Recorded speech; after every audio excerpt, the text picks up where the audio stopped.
technologie merveilleuse. Sauf que ce gars-là est quand même rationnel et pragmatique. Mais ça pose un très grave problème. Je t'assure qu'il n'y a aucun politologue sérieux qui va te dire « Oh, j'ai le droit! » Un politologue, pas comme les autres. Loïc Tassi. C'est pas le temps de faire ça. Loïc, bonjour. Bonjour, Benoît. J'aimerais que tu avertisses Magali Picard pour ta première nouvelle, là, pour qu'elle prépare, qu'elle achète son billet d'avion. Elle va être très heureuse d'y aller, j'en suis sûr. Mais toi aussi, d'ailleurs, puis tous les gens qui nous écoutent, on sait que la prochaine grande exposition universelle, pas spécialisée, la grande exposition universelle du type Expo 67, ça va avoir lieu où? À Riyad, en Arabie Saoudite. Riyad a gagné, il y avait 165 pays qui votaient, par 119 voix, contre qui? Contre l'Italie et contre la Corée du Sud. C'est bizarre, hein? Moi, j'ai l'impression qu'il y a un prince assassin qui est à la tête de l'Arabie Saoudite. Moi, j'ai l'impression que l'Arabie Saoudite fait la promotion d'un islam obscurantiste à travers le monde. Je me trompe peut-être, mais j'ai l'impression que l'Arabie Saoudite est la propriété de la famille des Saouds qui confisque une grande partie de la richesse du pays et à toute sa population. Est-ce que je me trompe, Benoît? Alors, d'après moi, non. T'as ici le bureau, justement, t'as le bureau le bureau qui s'occupe des expositions internationales, qui a décerné une exposition universelle à Riyad devant deux démocraties qui n'auraient jamais dû faire ça de sa vie. T'es pas en train de dire, Loïc, qu'il y aurait eu corruption, là, comme la FIFA, par exemple. Non, je pose la question. La FIFA? Mais où vas-tu chercher ça? Où vas-tu chercher des exemples pareils? En fait, il y a des gens qui en ont parlé. Oui, effectivement, il y a beaucoup de gens qui se demandent quel est le rôle de l'argent là-dedans. Pas de preuve de ça, mais il y a de très, très forts soupçons que l'Arabie Saoudite a acheté les voix. Puis plus que ça, ce que ça montre, c'est que ces grandes institutions internationales sont prêtent de plus en plus biais à la corruption et que les pays très riches, maintenant que sont l'Arabie Saoudite et d'autres pays voyous à travers le monde, sont capables de dévoyer les institutions internationales pour que justement des événements comme cela arrivent en Arabie Saoudite. Parce que ça va être très bon pour l'Arabie Saoudite, cette exposition universelle. Très, très bon. Une belle ouverture sur le monde, hein, pour un pays tant opaque et obscur et assassin. Là. C'est un État voyou avec qui on est obligé de faire affaire. Exactement. On n'était pas obligé de leur donner l'exposition universelle de 1930. Et peut espérer que le Canada, j'espère que le Canada n'ira pas construire un pavillon là-bas. J'espère que le Canada ne sera pas présent à Riyad. Il n'y a aucune raison pour laquelle le Canada devrait être présent à Riyad. Il n'y a aucune bonne raison pour laquelle il devrait y être. Malheureusement, je ne qualifierai pas les dirigeants qu'on a, mais j'ai pas l'impression qu'ils vont se tenir debout. J'ai pas l'impression qu'ils ont assez de colonne vertébrale. Puis, tu sais, c'est amusant de se déguiser en prince arabe, probablement. Non, mais ils vont mettre de l'air climatisé partout, là, à Riyad, là. Ça va être comme, tu sais, c'est comme la finale de soccer, tu sais, où on a mis l'air climatisé dans un stade. Il y a les travailleurs sont morts sur les chantiers, on s'en fout. C'est des travailleurs étrangers, ils n'ont aucun droit. Absolument. C'est ce qu'on applaudit, puis c'est avec quoi on est complices. C'est gênant. Mais ta question non, toi et moi, on n'est pas complices. Mais il y a beaucoup de gens qui sont complices de ça.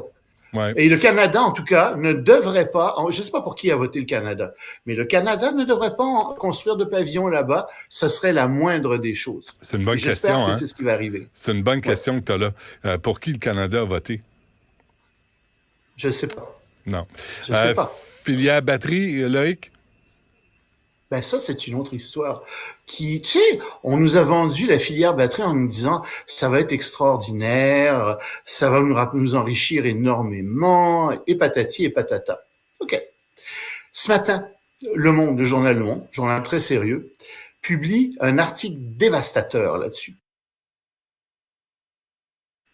Et il va y avoir une capacité de production de batteries électriques de 9000 gigawatts. Et la demande va être de combien? 5000 gigawatts. Donc, on va être en surproduction. Donc, les prix vont baisser énormément. Qui va fabriquer le plus de batteries dans le monde? Tiens, la Chine. La Chine, évidemment. La Chine qui va qui va presque doubler le nombre d'usines qu'elle a dans les 5 prochaines années, qui est très en avance sur tout le monde, qui va produire, parce que les autres essaient de rattraper le train chinois, mais qui va produire environ 70% de toutes les batteries d'ici 2030. La Chine, qui en plus contrôle 81% de tous les minéraux qu'il faut pour construire les batteries. Ah oui. Alors, je te demande bien, est-ce qu'on va être capable d'empêcher les batteries chinoises d'entrer ici? Puis si on empêche les batteries chinoises d'entrer ici, ce qu'il faudrait faire, est-ce qu'à ce moment-là, la Chine va accepter de nous vendre les minéraux critiques qu'il faut pour construire les batteries? Est-ce que c'est pour ça que la Chine a tant investi en Afrique? Pour aller chercher Non, elle a chez elle énormément de minéraux rares. Ah oui? Et c'est elle qui fait ça. Mais on est ici devant une situation où il y a un risque économique énorme. Et qui a pris ce risque économique? Ben, c'est toi et moi avec nos impôts, par l'entremise de notre gouvernement. Est-ce qu'on nous a expliqué ce risque économique énorme? Non, on ne l'a pas expliqué. Alors, je veux bien qu'on développe la filière batterie. Encore que je me demande si on n'aurait pas dû mettre l'argent ailleurs, si ça aurait peut-être pas été rapporté davantage de le mettre ailleurs. Mais moi, j'aimerais qu'on nous explique comment on va rentrer en concurrence contre tous les pays du monde qui ont leur propre filière batterie d'ici 2030, alors qu'il va y avoir une offre qui va excéder la demande à peu près du simple au double. Comment est-ce qu'on va arriver à tirer nos billes de ça? Moi, j'aimerais bien le savoir. C'est une bonne question, puis ça rejoint ce que Philippe Richard Bertrand disait aussi. Il posait des questions sur une compagnie qui s'est retirée de Bécancour et en disant non, je pense que c'est trop risqué. Mais est-ce qu'on connaît les véritables risques financiers d'investir autant dans la filière batterie au Québec? Là, de toute évidence, au moins la question se pose. Allez lire l'article du Monde, puis vous allez voir que les risques sont beaucoup plus importants que ce qu'on a dit à la population. Et ça pose un problème très, très sérieux. OK. Fais attention à ce que tu vas dire là, à propos de la Russie, là. Pourquoi? Ah oui, c'est vrai. C'est vrai, il y a une nouvelle loi qui va passer en Russie. C'est pas encore fait, mais une loi sur la loyauté. Alors, tous les étrangers qui vont entrer en Russie, désormais, enfin, c'est pas encore fait, là, mais d'ici quelques semaines, vont être obligés de signer un accord de loyauté qui leur interdit de critiquer le gouvernement russe, les politiques du gouvernement russe, on s'entend, de critiquer le passé soviétique de la Russie, on peut pas critiquer ça, non, et qui promet que les étrangers vont respecter les valeurs familiales russes. Sinon, je sais pas ce qui va arriver, tu peux être arrêté, tu peux être emprisonné, etc. Déjà qu'il y avait une loi qui existait où tu pouvais pas parler contre les politiques de guerre de la Russie, alors on serre encore davantage la vis et la Russie devient de plus en plus, malheureusement, dérive de plus en plus vers le totalitarisme. C'est une attaque directe à la liberté d'expression et malheureusement, Poutine va dans ce sens-là. Bon, mais au moins on est averti, là. Tu sais, tu l'aimes. Ah, les gens qui vont en Russie, vous avez quelques semaines pour y aller sans signer ça chez vous. Ouais, c'est pas tellement une destination vacances ces temps-ci, la Russie, hein? Pas tant. Écoute, tu sais, c'est-à-dire, il y a des gens qui sont amateurs de caviar, de vodka, et puis qui aiment beaucoup Poutine. Je suis sûr que je sais que Poutine a des fans ici. Quand j'écris dans le Journal de Montréal, il y a parfois des gens qui me répondent, puis je me demande toujours si c'est des trolls russes ou c'est des Québécois qui sont des grands amateurs. Ils adorent Vladimir Poutine. Il faut tout pour faire un monde. Mais au moins ici, on les fait pas taire. Exactement. Et la Cour européenne, Loïc, avant qu'on se quitte? Ça, c'est très important. Il y a en Belgique une femme voilée qui a fait porter plainte à la Cour de justice européenne, à la Haute Cour de justice européenne, en disant « Qu'est-ce que c'est que ça? On m'empêche de porter un voile au travail, la municipalité m'empêche de faire ça.